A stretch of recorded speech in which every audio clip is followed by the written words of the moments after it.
Hey guys, and welcome back to another episode of Meet Your Makers. Today I'm joined by... Hi, my name is Becky. And Ashley. So today we're talking about why you need to stay off of Google when you're a patient going through IVF.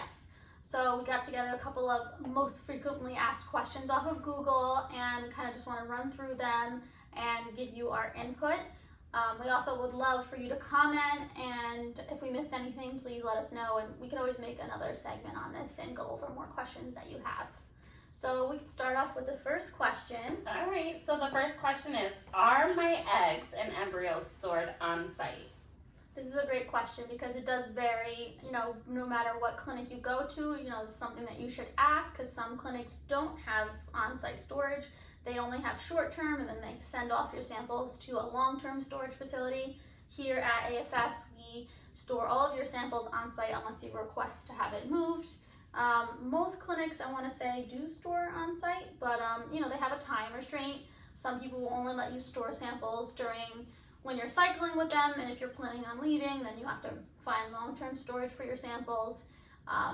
So it really just depends on where you're cycling and what their protocol is in the lab for storing samples.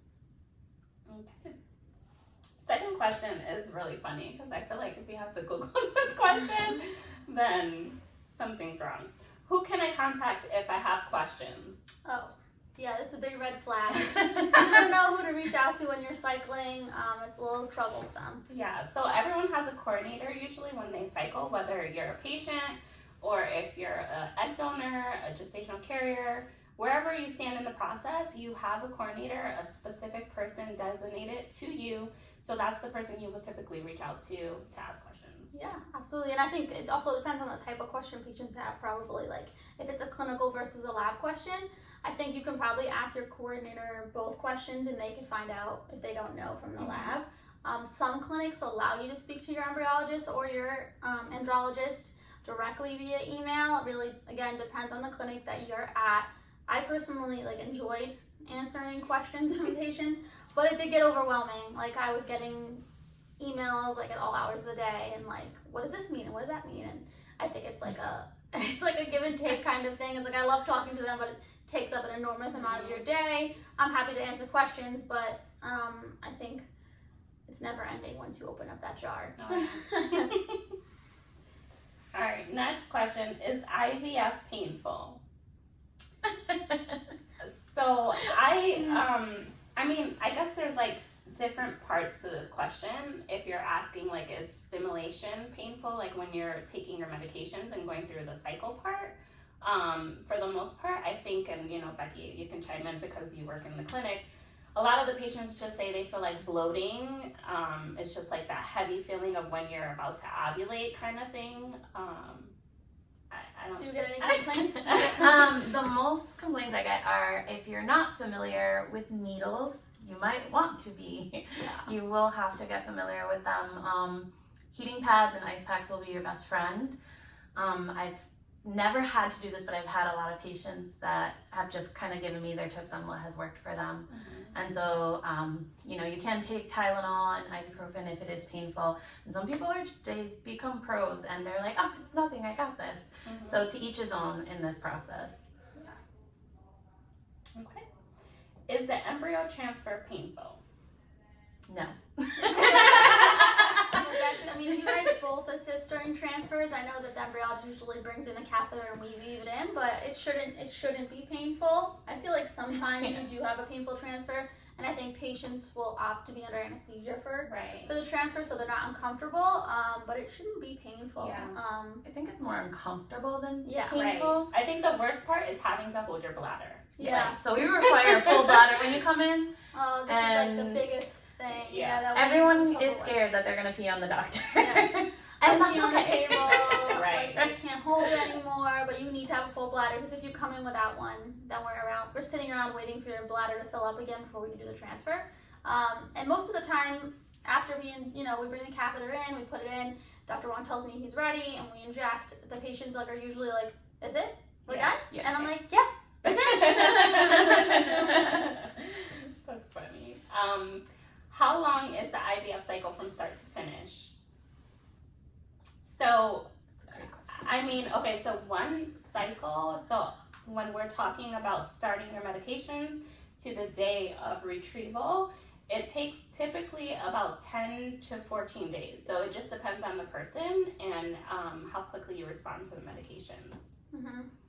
I mean, and is that just for stimulation? Right. That's just for stim. But then you have to remember, after retrieval, we have your embryos in culture for about 7 days after that. So retrieval day is day 0 till 7 days, which I think a lot of people don't realize because they're like, oh, that's it, I retrieved, I'm done. It's like, well, not for the lab. The lab has 7 more days of, monitoring. And then they're like, how are the embryos? Yeah, freezing. It's like, yeah, Are they normal? How many embryos did I get? I'm like, you mean eggs? We got. Yeah. I mean, then, you can see it. Yeah. The day of the retrieval. And another great one is like, oh, well, can you tell the gender or the sex from the eggs? And I'm like, no.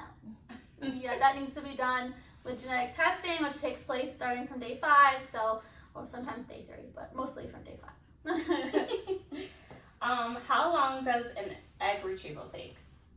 Ooh. It's pretty quick. Yeah. From the egg number. Yeah, so if you're a donor, you might be in a little bit longer. And when I say longer, that's about a total of 30 minutes. Yeah. And that's from the second we bring you in until the second we bring you out. And then, but typically they're about 10 to 15, maybe 20 minutes. Yeah, and I also think it also depends on anesthesia, whether or not you're going to be awake or asleep, because there's a little bit of prep time before, a little bit of prep time after, and then recovery. But yeah, the process itself is so total time with recovery and then prep before is about 2 hours. You can say, right? 2 hours. Yeah, so it's not very long. All right. Next question: will assisted hatching kill my embryos? Oh, this is like one of the most popular questions I get all the time as an embryologist. Patients are like terrified that we're going to kill their embryo by performing assisted hatching. So back in the day, there were other methods of assisted hatching that were harmful and dangerous to the embryos. Something called drilling, something called an acid base.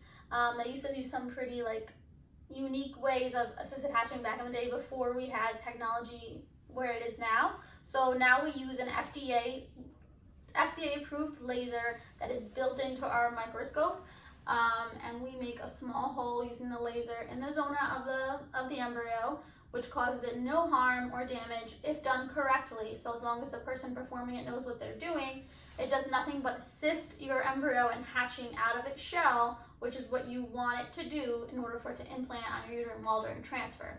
We also have to perform assisted hatching for biopsy. So what that means is we're going to put a little hole in the shell of the embryo for it to hatch out, and then we are going to grab those cells that are hatching out, usually between 4 to 7 cells, and then we just use the laser to make a cut so that we're able to pull those cells off and send those cells out for testing.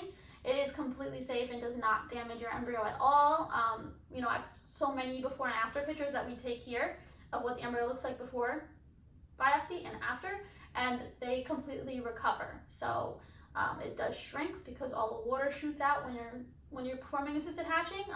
The whole entire embryo will collapse almost, and then about an hour later, if you look at it, it reinflates just like a balloon. So this is always my favorite question because patients get so scared about assisted hatching, and I'm just like, I promise you, it's completely safe, and we would not ethically be doing it if we were killing embryos. So on that note, is assisted hatching performed on all embryos? So depending on the cycle plan that you have with your doctor, usually it is, especially for biopsy, all embryos get assisted hatch, no matter what the quality or grade is, because you could have a terrible looking embryo on day 3, which is day 3 and day 4 when most labs will perform the assisted hatching to allow the cells to start coming out. Because sometimes you have a really bad looking embryo, but then it makes a beautiful blast. So we usually hatch everything unless it's dead on day 3 or day 4 for biopsy. For transfers, I think if it's a fresh transfer, the patient, we'll ask the patient, do you want us to perform assisted hatching? So that's up to you before we freeze. There's a whole routine to assisted hatching. There's a lot. It really depends on your cycle plan, but it's not harmful, and if you just talk to your team, they will definitely explain it to you a lot easier than going on Google and searching. Yes. We'll grab Jen. She can explain it. All right. Is bed rest recommended after transfer? Ooh. So I do all of the transfers with Dr. Wong, and he will tell you no. There is no, according to him, I am not a doctor, so according to Dr. Wong, there is absolutely no scientific studies out there that prove bed rest will improve receptivity. So staying in bed rest won't do anything. He wants you to get your blood flowing, you know, take a walk, do some light stretching, things like that. You know, you want to pretty much go about your regular day and your normal life. We don't want you to be stuck in bed and your mind spiraling about whether this embryo is going to take or not. We want you to pretty much just be comfortable with your life. And that's another, one of my favorite questions after transfer is like they're afraid to pee. Yeah. They're afraid the embryo is gonna fall out or they're gonna, you know, pee it out, and the answer is no, that is not going to happen. Yeah. It's in there. They put it in there.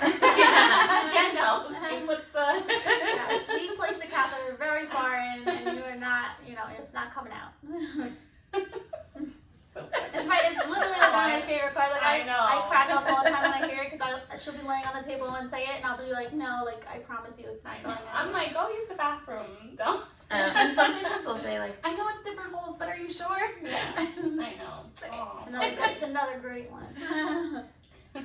Hey Google, is there a difference between fertilization and conventional versus ICSI? Ooh. Again, this is a great question that I get all the time. Patients, you know, want a more less invasive form of fertilization. So this has 100% to do with your sperm quality, what sperm you're using. If it's donor sperm, usually it's yes, we can, you know, the answer is no, sorry. There's no answer, there's no difference really, maybe like a 5% or less chance. Also has a lot to do with egg quality, I mean your age, your history. I've done conventional insemination with, you know, fresh and frozen sperm, and I think that, you know, as long as the motility, which is above, I would say like 45 to 50%, and concentration is above 20 million, I think you're good to go. We do not recommend it on oocytes that have been thawed from a frozen cycle. The freeze and thaw process does harden the shell of the oocyte, and the sperm needs to penetrate that in order to fertilize for conventional insemination. So we don't recommend that at all because it'll have, you know, maybe no fertilization or very low if you use frozen oocytes. So again, depends on your cycle, but for the most part, as long as you have normal sperm parameters and egg quality, conventional insemination works just as good. Good to know. Yeah. Thank you, Google. I'm like, oh, I'm learning a lot too. And I feel like IVF is always like changing like recommendations and stuff, so I think people can't help but go on Google and like get advice from other people, like day 3 versus day 5, which is going to be, you know, what should I do? Should I transfer on day 3? Should I transfer on day 5 or day 6? You know, sperm production time, I know like it's changed in the years. A lot of clinics will tell you to abstain 3 to 5 days. Now they're saying that less than 24 hours, like 12 to 24 hours is like ideal time for days of abstinence for best sperm quality. I'm trying to think like what other fun questions I get asked all the time. Oh, if I could gender select when I'm looking at sperm for ICSI, can I only inject the male sperm? And I'm like, it does not work that way. I can't tell which are the female, which are the men. So, you know, I think, you know, if you guys comment and give us some more questions that you have that you really, you know, don't feel like Googling, which we don't want you to do, please comment and let us know what you want to know, and we will definitely make a part 2 of this segment for you guys because it's fun. It's fun to talk about this stuff. It is fun. So please like, comment, and subscribe to our channel, and we hope you guys all have a great day. Thank you for joining us.